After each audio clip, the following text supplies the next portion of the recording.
that South Africa will be taking to that all-important gathering. Well, one other country that will be making sure that it's taking the opportunity to also talk about itself, given what it has been through, is Burundi. Burundi last year dominated global news following the announcement by President Pierre Nkurunziza's bid to run for a third term. This caused an onset of violence that left at least 400 people dead. There have been various efforts to bring about peace and stability in that country, but violence continues to plague the capital of Bujumbura. We are now joined from our studio in Pretoria by Alain Nyamitwe, who is the Minister of Foreign Affairs of Burundi. He's on a special visit to meet with South Africa's Foreign Affairs Minister, Nkoana-Mashabane. Minister, thanks very much for joining us. Pleasure. Well, the most obvious question perhaps is, why are you here? Well, I think it's part of the ongoing efforts by our government to interact with friends abroad on the developments in the country. You know that a lot has been said about my country, but most of what has been said does not match the reality on the ground. So there's a lot of canvassing and explanation work that needs to be done. What is it exactly, or should I say specifically, that you're coming to tell your South African counterpart, given, of course, that background of, a group of people were put together to look into your situation, to satisfy the African Union that you are indeed on track towards ensuring that peace prevails in your country? Well, you should recall that over 2 months ago, there was a high-level delegation of the African Union, which was led by His Excellency President Jacob Zuma, and which met the head of state of Burundi and other stakeholders in Burundi on the issues of dialogue, on the issues of human rights, situation, and so I came here in also an effort to update the authorities of South Africa of how far we've gone since that high-level delegation came to Burundi. But of course, you know that since they have left, we had agreed to to increase the number of human rights monitors and military experts to 200, 100 of each category. We are still working with the African Union on the modalities to generate those personnel and to deploy them on the ground. As far as I'm concerned, there is a delegation of the African Union on the ground in Bujumbura to discuss and finalize the memorandum of understanding, which will govern the work of those personnel. As for the dialogue, you know that the facilitator, Mr. Benjamin Mkapa, former president of the United Republic of Tanzania, was in Burundi a few weeks ago, met with the president, President Nkurunziza, and a high-level delegation went to see him for consultations. And another delegation actually has just concluded its consultations in Bujumbura, and hopefully the dialogue will take place in a few weeks' time from now in Tanzania, in a venue to be discussed.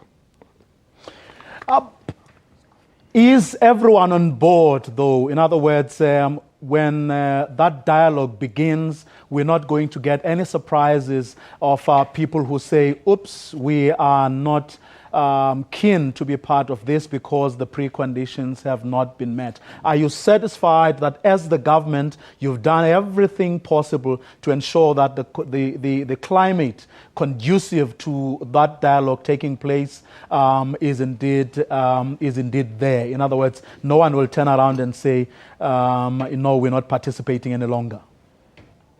Well, I think it all depends on the consultations that we have had with the facilitator, who also has had consultations with other stakeholders. At the end, he will make a decision based upon all those consultations and information that he will have at his own disposal. But let me say that it is not us. It's not the government which has said that only peaceful stakeholders should join the talks. It is the United Nations Security Council which came up with the two resolutions, 2248 and 2279, and both resolutions have called only peaceful stakeholders to engage in an inclusive dialogue with the government. So I believe that the facilitator, informed by those resolutions and informed by the situation on the ground, will make his own assessment and decide and come up with something that is that will satisfy both the government and all other stakeholders. The reality is not all people who make noise should necessarily find a way, their room in the place in the room. I believe that what is necessary is to make sure that you're talking about the people who really have hold on the ground, have their feet on the ground. People who matter actually in the politics of the country. We have 43 political parties. Are we going to have all of them around the table? I don't know. It's up to the facilitator to know.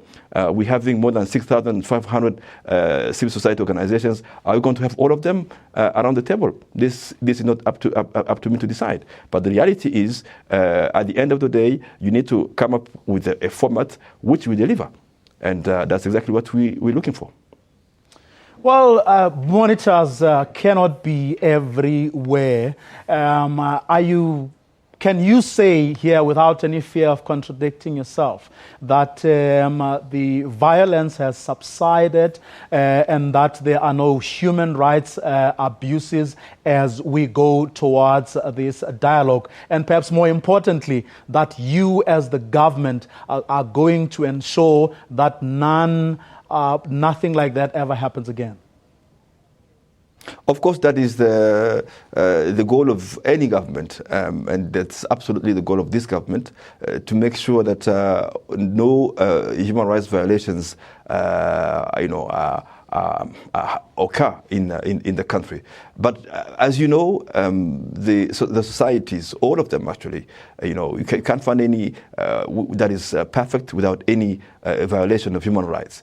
The reality, is that the government, any government, must ensure that it controls the situation in the country, and of course minimize the losses or minimizes the human rights violations to the maximum possible. The government is not in control of every single individual. There are so many groups that have taken up weapons against the people who are throwing grenades against the people. Those groups have to be prevailed upon. But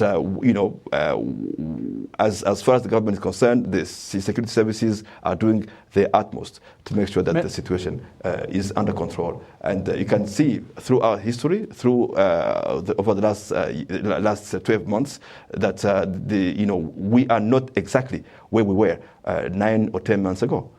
The situation has absolutely improved on the ground. Minister Nyamitwe, let's thank you very much, and best of luck with your talks with your South African counterpart. Well, Minister Alain Nyamitwe, Foreign Affairs Minister from Burundi, here in South Africa to meet with his South African counterpart to brief her so that she could brief her principal on the progress that is being made with regard to Burundians trying to find one another to ensure that peace prevails in that country, human rights abuses, and that indeed Burundians can come together around the table and have that all-important conversation that both the African Union and world organizations and bodies want them to hold, so that they can be lasting peace in that country. Well, if you've just joined us, we're waiting for President Jacob Zuma, whom we are told